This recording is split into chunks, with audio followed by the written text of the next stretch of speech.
Donc on va filmer aujourd'hui cette rencontre avec Julie. Je vais laisser en bas après ses coordonnées si quelqu'un a envie d'aller et regarder son Insta, vous pouvez le faire. Ouais. Donc, on commence une rencontre où on va papoter un peu des constellations familiales et de quelques sujets. Donc on le garde enregistré pour si ça intéresse quelqu'un d'autre. Bon, on commence. Très bien. Déjà, merci pour ce temps ensemble. Merci à toi. Merci d'être venu avec la grève et tout. Ouais, voilà, je suis en joie. Bien. Alors, il y a plusieurs thèmes qui me questionnent comme ça sur les constellations. J'ai envie de te poser des questions sur voilà, le rapport avec les parents. Qu'est-ce que toi tu peux dire par rapport aux constellations? Voilà, quelle est l'attitude ou je sais qu'évidemment on parle de place en constellation. Oui. Qu'est-ce que toi tu pourrais dire sur le rapport avec les parents? En fait, on voit que une des premières relations qu'on commence à travailler de façon très profonde, c'est la relation avec nos parents, notamment avec notre mère. Parce que dans cette relation, on voit qu'une fois qu'on commence à prendre notre place, à l'accepter comme elle est, et on accepte notre passé tel qu'il a été, on a accès aussi à notre père. Si nous, on est en guerre avec notre mère, on n'a pas accès à notre père non plus. Parce que la première relation, c'est la relation avec notre mère. Donc c'est comme la mère de toutes les relations. Et après, on voit aussi qu'une fois qu'on commence à accepter notre mère et à accepter notre père, on peut voir nos parents comme unité. Et là, on prend notre place d'enfant. Et si on accède à cette pensée de seulement comme les deux animaux qui nous ont permis d'être vivants, qui nous permettent d'être ici aujourd'hui, on n'a pas d'attente par rapport à eux, parce qu'on prend seulement la vie qui nous vient d'eux. Donc, tu peux faire, si tu veux, on peut le faire maintenant, un petit exercice. Donc, tu vas te voir, t'imaginer à la maternité, le moment où tu es né. Donc, tu t'imagines la salle, il y a un petit lit où tu es là, bébé, tu viens de naître. Et à ce moment-là, tu vas penser à quelques mois avant le moment de ta gestation, l'union sexuelle entre tes parents, quand ta première cellule a commencé. Donc là, tu te vois 50% de ta maman, 50% de ton père. Tu rentres pendant 9 mois dans cette 5 étoiles, dans le ventre de ta mère, et tu commences à grandir. Donc tu vois qu'à partir de cette cellule, tu as les membres qui commencent à sortir, tes petites mains, tes petits pieds. Tu commences à prendre vraiment une forme humaine. 9 mois plus tard, quand tu es né, tu te revois dans cette salle de la maternité. Et là, tu peux juste te connecter seulement avec la gratitude, parce qu'ils t'ont offert la vie et tu es là. N'importe qui, maintenant, aurait pu venir te prendre, t'élever, t'alimenter, te garder. Mais tout le travail qu'avaient tes parents à faire par rapport à toi, c'était seulement de te gester et seulement de te donner la vie. Donc, si on arrive à se voir seulement comme ce bébé qui vient de naître et avoir cette gratitude face à nos parents, on peut vraiment sortir de toutes les attentes et tous les jugements qu'on a envers nos parents. Et vraiment cette gratitude avec cette phrase qu'on entend souvent dans les constellations, merci pour la vie. Oui. C'est beaucoup et c'est assez. Oui. Et c'est énorme. Et c'est énorme. C'est énorme. Ce merci pour la vie, c'est vrai que il est important. Oui. C'est ça, je comprends. Et on voit aussi que leur rôle en tant que parents, donc il y a un homme et une femme qui deviennent nos parents, et ils ont été un couple parfait pour nous transmettre la vie. Donc la perfection est seulement dans la transmission. Ce n'est pas par rapport à ce qu'ils ont pu faire après. C'est juste la transmission.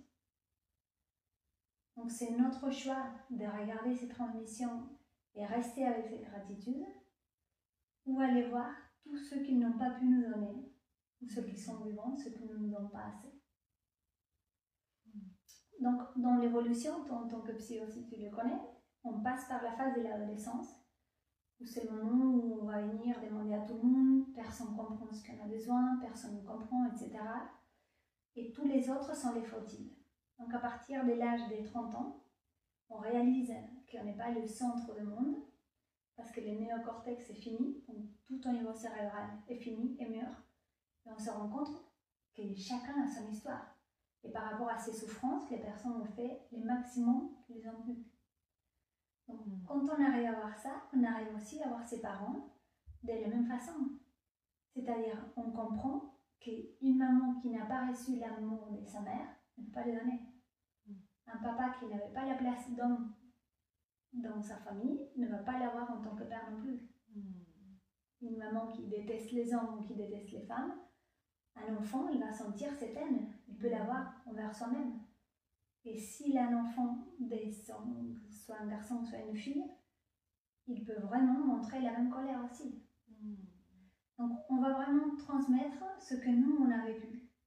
Donc, quand on commence à voir nos parents, seulement comme cet homme, cette femme, que ce moment-là, à partir de cette union, nous ont donné la vie, on arrête de demander des choses.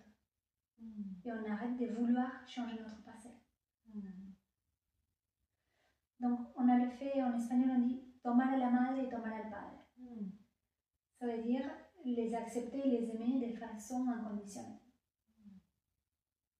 Et une fois qu'on arrive à aller au-delà de nos désirs et on peut les accepter et les aimer tels qu'ils ont été ou tels qu'ils sont, à l'intérieur de nous, on arrête d'attendre parce qu'on n'attend plus d'eux.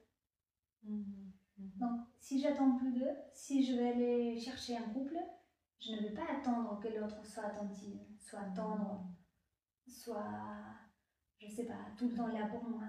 Non, parce que je me les donne à moi-même. Parce que je ne les cherche plus de mes parents. Donc, je ne vais pas les chercher dans un couple.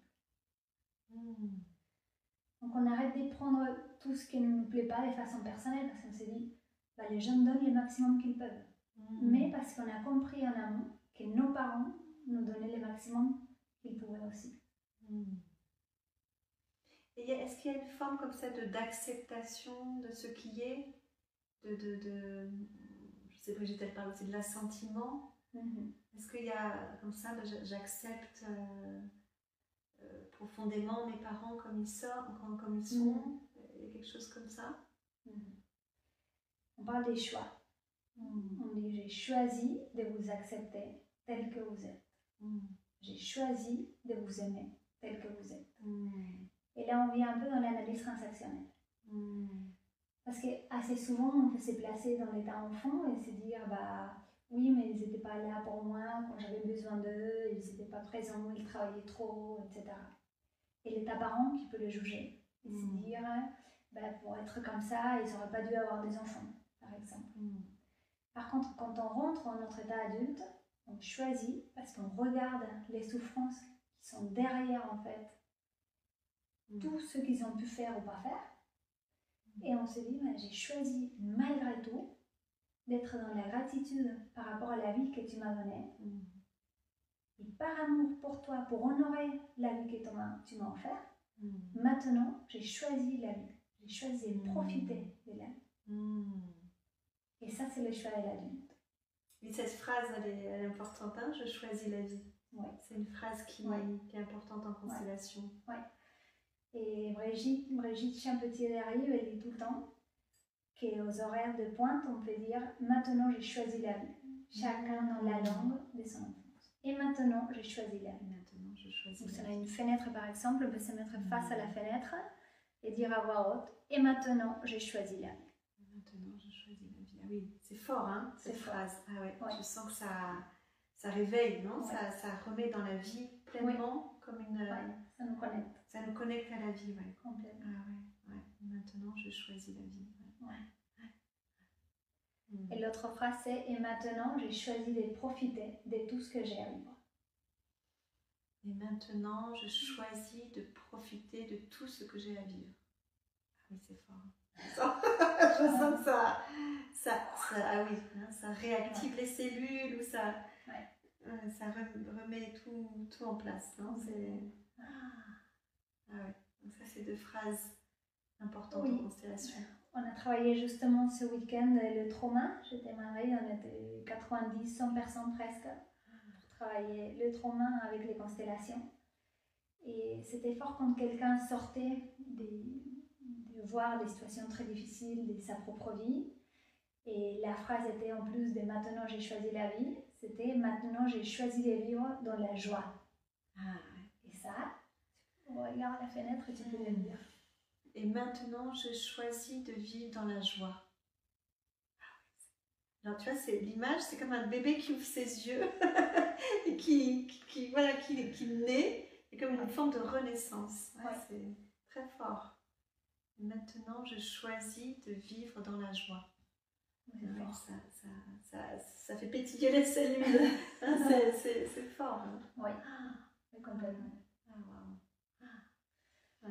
Donc, par rapport aux parents, il y a plein de constellations qu'on peut faire parce qu'on a des loyautés envers des ancêtres ou peut-être de ses parents, etc. Mais par rapport au fait d'être dans l'amour inconditionnel envers ses parents, c'est pas tant une constellation familiale, on peut la faire aussi hein, si on a besoin, mais c'est surtout un choix, et le choix de l'adulte. Pourquoi? Parce qu'on laisse notre côté victime pour passer un côté responsable, au vrai état adulte, de se dire le passé était comme ça, mes parents étaient comme ça, il n'y a rien qui peut être changé, donc maintenant c'est mon choix d'aller vers la vie. Donc soit je reste comme un adolescent ou comme un enfant à me plaindre, à critiquer tout le monde, soit je passe le cap, je fais le pas et je vais vers la vie. Donc c'est avoir ses parents à l'intérieur de soi, mais tout le temps que notre père est derrière notre côté droit et notre mère notre côté gauche, donc les sentir tous les deux, la force qui nous vient d'eux et de toutes les lignées maternelles et paternelles, et c'est regarder vers l'avant. Donc d'essayer de laisser pour une fois pour toutes tous les passés, parce que sinon on va passer toute la vie à regarder en arrière et on n'avance pas. Donc on les sent derrière nous, ils sont comme un soutien, comme un soutien, mais on n'a pas besoin d'être collé à eux, parce que pour devenir adulte, on doit aussi se séparer et aller vers la vie. Donc si on est tout le temps en train de la regarder, c'est comme quand on conduit la voiture. À un moment donné, on ne peut plus regarder tout le temps les miroirs. La vie, c'est vers l'avant. Donc c'est comme si nos parents sont derrière, dans la petite lunette, le petit miroir, mais la vie, c'est dans la grande lunette. C'est vers l'avant. Vers l'avant, C'est ça, je choisis la vie. J'ai choisi d'avancer aussi. Je choisis d'avancer. Et justement, ça me fait penser à cette notion du mouvement. On parle aussi de mouvement d'âme, mouvement de l'esprit, des différentes écoles. Oui. Ça, toi, tu penses quoi de ces mouvements dans les constellations? En fait, c'est le mouvement vers le présent. Parce que sinon, on reste collé dans le passé. Et c'est aussi la place de la victime. Et ça, c'est cher de laisser. Ça nous coûte beaucoup. Pourquoi? Parce que c'est confortable d'être aussi dans la place de la victime. Et on va chercher toujours les coupables ailleurs. Donc, c'est parce que pendant mon enfance c'était dur, ou parce que mes parents étaient comme ça, ou parce qu'à l'école ils m'ont fait des bullying. Donc, à chaque fois, les coupables sont ailleurs. Mais le mouvement, c'est vers le moment présent, ici et maintenant. Je me dis toujours que le mouvement, ça amène la vie aussi. Il y a cette question de trouver cette vie qui circule et qui fait sa place. Et justement, si tu parles des places par rapport à nos parents, et quand on est dans le jugement, en fait, c'est comme si on sautait une génération et on allait vers la génération de nos grands-parents. Pourquoi? Parce qu'ils vont juger nos parents. Donc nous, on juge, je ne sais pas, notre père parce qu'il n'était pas affectif, il n'était pas tendre, il n'était pas présent, etc. Donc on est à la place des parents de nos parents en train de les juger. Donc on n'est pas à notre vraie place. Je comprends. C'est comme quelqu'un qui n'arrive pas à être en couple parce que ses parents lui donnent tellement des choses, il y a une dépendance tellement forte qu'ils ne sont pas disponibles pour donner la place à quelqu'un d'autre. Ils sont dans une posture, on va dire, un peu immature, parce que c'est ses parents, ses couples. Donc, prendre sa vraie place pour être en couple aussi, ça veut dire, je prends mes parents, je les ai dans mon cœur, j'ai cette gratitude tout le temps, et après, j'y vais vers la vie. Je ne reste pas coincée à la place de la petite fille, du petit garçon qui attend. Et ça, c'est aussi l'état adulte dont tu parles, oui. En analyse transactionnelle. Oui, cet état aussi de prendre sa responsabilité. Oui. Parce que du coup, les autres ne sont plus responsables. Donc, il n'y a que nous qui en est responsables.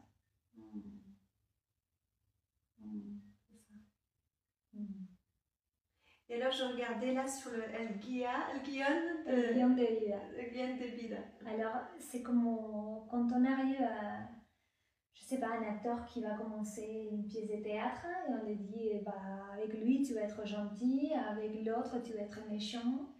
Et c'est comme si nous, avant d'être nés, on reçoit plein de mandats et contre-mandats de la façon qu'on doit vivre notre vie. Donc, nous-mêmes, on va faire des promesses. Et par exemple, on va dire à notre mère, je ne veux pas avoir plus d'argent que toi. Ou à notre père, je ne veux pas être plus câline avec mes enfants que tu l'as été. Et aussi, on peut avoir des promesses de loyauté envers nos ancêtres. Tu vois, on peut dire à un ancêtre, moi comme toi, un ancêtre qui n'a pas pu, je ne sais pas, et acheter sa propre maison. Moi comme toi, je ne veux pas pouvoir, je ne vais jamais pouvoir acheter ma maison. Donc, quand on fait des constellations, au fur et à mesure, on découvre ces promesses que nous on a faites. Donc, c'est jusqu'à l'âge de 5-6 ans qui vont guider toute notre vie.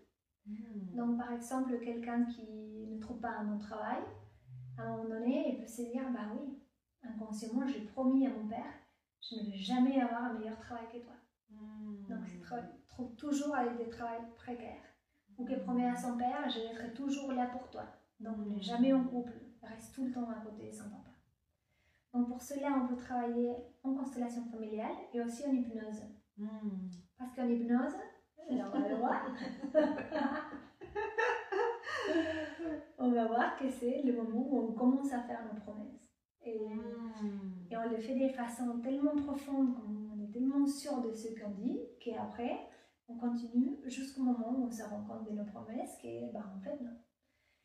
Et c'est notre système familial aussi qui a besoin que nous, on travaille ces promesses en passant à notre état adulte pour avoir un changement, une évolution au niveau du système familial. Parce que ces promesses ne sont pas seulement par rapport à notre système actuel ou à nos parents, mais elles vont beaucoup plus loin, vont au-delà.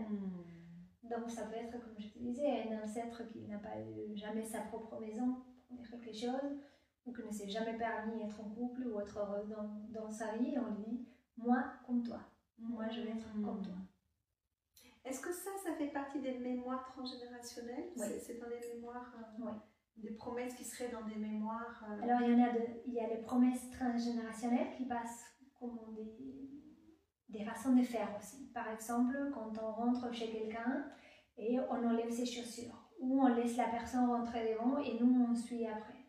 Ou quand on va dans une boulangerie, on dit merci, au revoir. Donc c'est des choses qui nous arrivent comme on fait. On doit faire comme ci, faire comme ça. Dans le bon sens et le mauvais sens. Par exemple aussi, et les tocs, quelqu'un qui ferme la clé et qui regarde 3 fois. Si toi tu as vu tes parents faire ça à chaque fois qu'ils rentraient chez soi, toi tu vas faire pareil parce que sinon tu vas sentir l'angoisse. Ouais.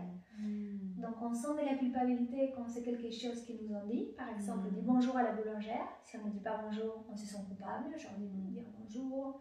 Si ma mère avait été là, elle m'aurait dit ça. Donc la culpabilité nous montre les mandats verbaux. Et l'angoisse nous montre les mandats non verbaux. Oui, c'est juste les comportements. Comme on ferme la clé 3 fois, et si on ne la ferme pas, on sent l'angoisse qui tombe sur nous. Donc, on peut le découvrir et en faisant le chemin à l'envers. Si on sent l'angoisse, on se dit, mais qu'est-ce qui m'est arrivé? Et on peut faire une constellation par rapport à ça. Et par contre, si on sent de la culpabilité, je prends la décision d'aller à la boulangerie, ne pas dire bonjour, ne pas dire au revoir. Et même si je me sens coupable, c'est pas grave. Donc, si on le fait, on commence à travailler la culpabilité et petit à petit, la culpabilité va nous lâcher. te donner un autre exemple, c'est comme la codépendance. La codépendance, qu'on va dire oui à tout le monde ou on va être disponible pour faire des faveurs tout le temps à tout le monde. Si on ne le fait pas, on se sent coupable. Pourquoi? Parce qu'on est déloyal envers, je sais pas, notre mère qui était aussi codépendante. Et à un moment donné, on s'est dit, même si je me sens coupable, j'ai choisi de dire non si j'ai pas envie d'aller. Même si je me sens coupable, j'arrête de proposer mon aide, on ne me l'a pas demandé. Tu vois? Donc, on fait avec la culpabilité et petit à petit, on devient plus adulte et on sort de notre guion de vie. Guide de vie. Le guide de vie, mais je ne sais pas. Le guide, oui. Le manuscrit. C'est le guide dans la... Oui, c'est le manuscrit. Ouais. En fait, c'est rempli des promesses. Des promesses à remplir. Si je fais partie de cette famille, je dois faire ça. Ouais. Et pour faire partie de cette famille, je dois faire ça. C'est ça. Pour faire partie du clan, pour que le clan... Donc tout ça, c'est aussi ces questions de devenir adulte, de prendre ses responsabilités. Oui, et prendre sa place aussi. Prendre sa place. Parce que c'est comme nous les étrangers. Et on peut être jugé parce qu'on est parti, parce qu'on a fait notre vie ailleurs, parce que notre famille qui reste dans nos pays d'origine sont tristes parce qu'on est parti, ou on fait des enfants ailleurs, et les grands-parents ne peuvent pas avoir ses petits-enfants. Donc, c'est de se dire, mon choix, c'est de venir ici, malgré les souffrances des autres. Donc, parfois, on sent de la culpabilité, mais on se rend compte aussi que faire notre vie d'adulte, c'est avec de la culpabilité. Et à certains moments, c'est un choix. Soit je reste la petite fille collée à ma famille d'origine, en train de copier tout ce qu'ils font tous, ou, allez, je prends des décisions, même si je sens de l'angoisse ou de la culpabilité. Et de la peur, l'angoisse, de la peur. En fait, c'est l'angoisse par rapport à tout ce qui est non-verbal et la culpabilité par rapport à tout ce qui est verbal. Je comprends, oui, d'accord. Ben, merci. Merci beaucoup. Attends, on va couper ça. Merci. C'est un exercice. Et comment est-ce qu'on coupe tout ça? Attends.